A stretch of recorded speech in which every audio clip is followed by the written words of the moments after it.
Good morning and welcome to Today on Saturday. I'm Tracy Grimshaw. Coming up soon on the program, we'll meet Syeikh Ahmed Deedat, the Muslim missionary who chose Good Friday to deliver a message many Christians regard as an affront. First this morning to a story that has scandalised local church leaders this Easter weekend. Syeikh Ahmed Deedat is a South African Muslim missionary who's in Australia to deliver a provocative message in his lecture, Easter, a Muslim Viewpoint. In a country that prides itself on the right to free speech, it is not the content of his lecture that's caused affront, it's the timing. Syeikh Deedat delivered his speech on the most solemn day of the Christian calendar, Good Friday. Syeikh Deedat joined me earlier. Good morning to you. Good morning, ma'am. What's the purpose of your visit to Australia? My purpose is to educate my people, as well as the Christians in this country, in regards to our relationship with Christianity, because Islam is the only non-Christian faith which makes it an article of faith for its followers to believe in Jesus. No Muslim is a Muslim if he does not believe in Jesus. See, the bulk of mankind, the non-Muslims, they do not know that in this holy book of ours, the Holy Quran, is enshrined Jesus Christ. That in this vast volume, you know, Muhammad, the so-called author of this book, the Quran, he is mentioned far less time than Jesus Christ. Jesus Christ in this book is mentioned 500% more times than Muhammad. But you don't believe that the Christian version of what happened at Easter is the correct version? That is true. What's your version? No. So he says now, number one, that people don't know that we believe in Jesus as one of the mightiest messengers of God. We believe in his miraculous birth, which many modern-day Christians, including the bishops of the Anglican Church, they don't believe today, but we believe. We believe that Jesus was the Messiah, translated Christ. And we believe that he gave life back to the dead by God's permission, and he healed those born blind and the lepers by God's permission. And we believe that God took him up, and he's coming back. Now, all this the Christian doesn't know. He only knows that, no, we disagree with what we disagree with. Says now, what is the reason? Why is it that we want to be different? We want to be funny? What makes the Muslim different from the Christian? But you don't believe that Jesus died and was resurrected at Easter? Right. So we say the Christian is boasting that on these 3 days, these eventful days, the Passion of Jesus, there were 300 Old Testament prophecies fulfilled on this day. But I'm telling them that the one that got away, you see, in fishing, I'm an angler, and when we talk about the one that got away. The one that got away, the one that was not fulfilled.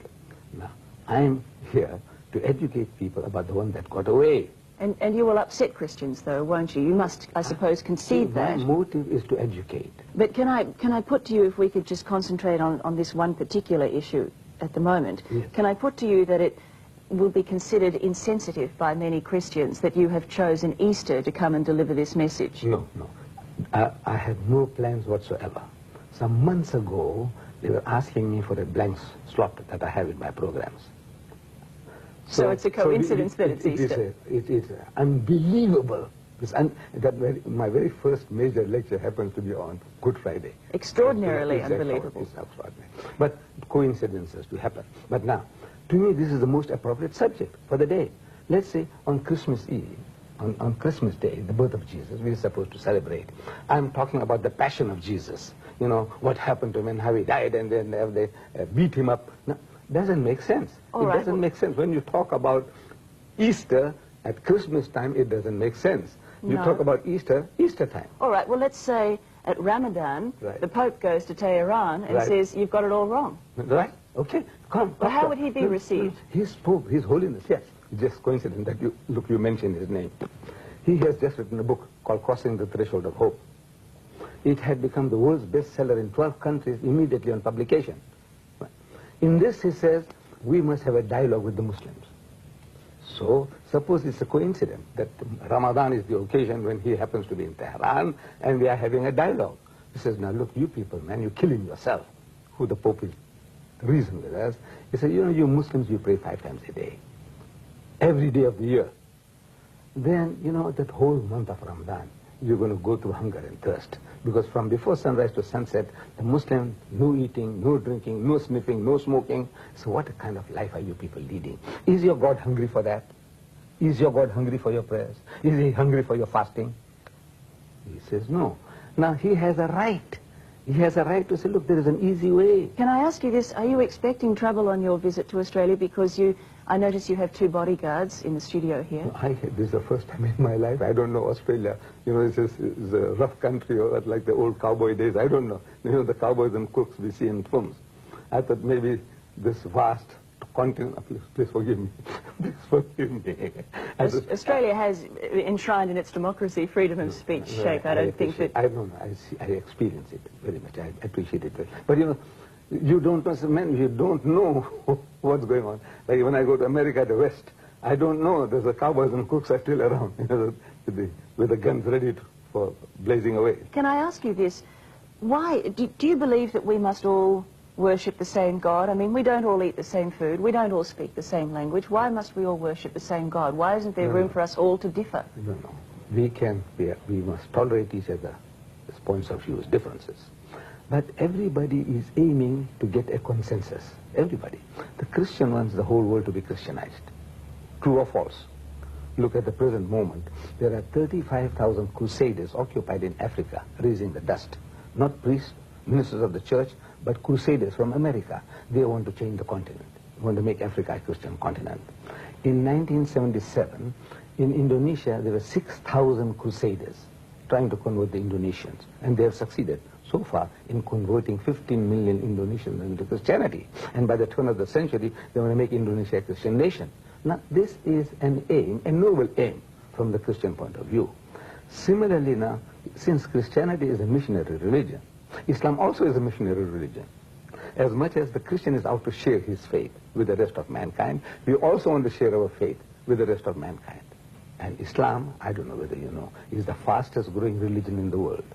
In the West, in Britain, there are more Muslims than Methodists. All right. I still think there'd be plenty of people who'd question your timing, but thank you for your time this morning. Please.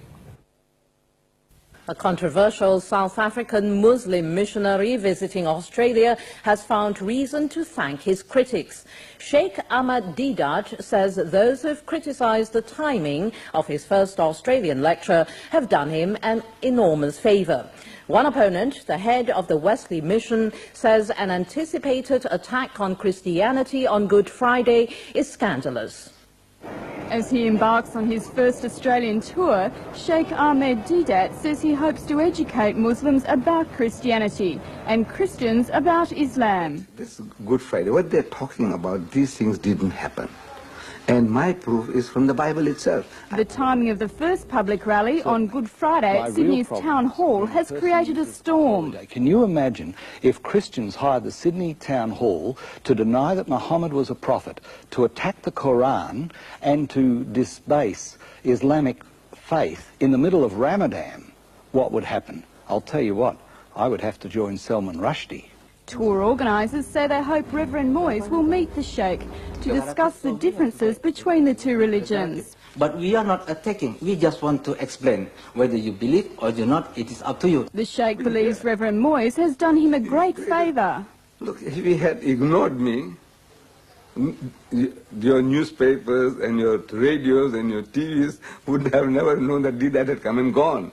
The New South Wales Ecumenical Council declined to comment on this sensitive matter, saying it does not want to inflame the relationship between Christians and Muslims, particularly at this holy time.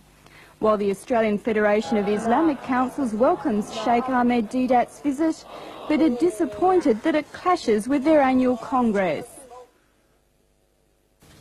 Plans for a Muslim lecture to be held at the Sydney Town Hall on Good Friday have sparked a religious row. South African Muslim leader Syeikh Ahmed Deedat has offered Christian church leaders the chance to join the theological debate. But they've rejected it because the event coincides with one of the holiest days in the Christian calendar.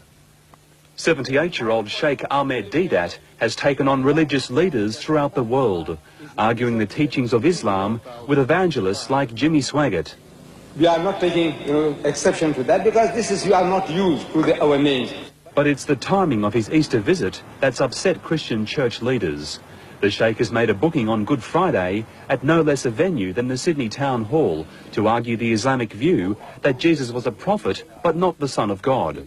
It's out of love and respect that the Christian says Jesus is God. And out of love and respect, we say Jesus is not God. But the head of Wesley Mission claims the Sheikh is being insensitive. He is due to speak on Good Friday, the most holy day in the Christian calendar. That is a very offensive approach to Christians. Mr. Deedat admits the two faiths have fundamental differences, but believes public debate will lead to greater tolerance. In this vast volume, the name Muhammad occurs only 5 times.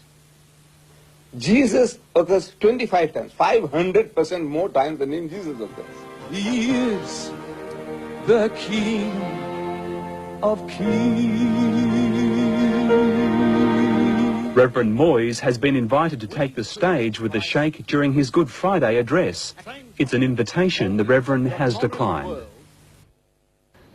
A war of words has erupted this Easter between Sydney's Christian leaders and a visiting Islamic scholar. The Christians are outraged that the Muslim missionary has chosen to hold a public rally today. But this Easter has seen a religious war of words over a visit by a leading South African Islamic missionary. It has Christian leaders hopping mad. What's incensed Christian leaders about the visit of this Islamic scholar, quite apart from the message itself, is the timing of the event. Christians are incensed that Syeikh Ahmed Deedat has chosen Good Friday, a Christian festival, to launch his public rally.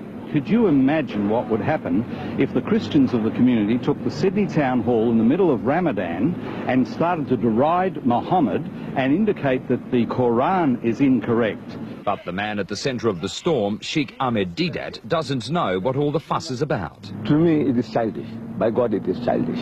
I don't want to go deeper into that. It's no sense. The Catholic and Anglican Easter messages centred on trust, violence and our descent into savagery. Progressively, we are becoming an arrogant, ruthless, bullying society, and that is not our inheritance. We develop thicker and thicker hides to protect ourselves, and as we lose trust, we lose hope.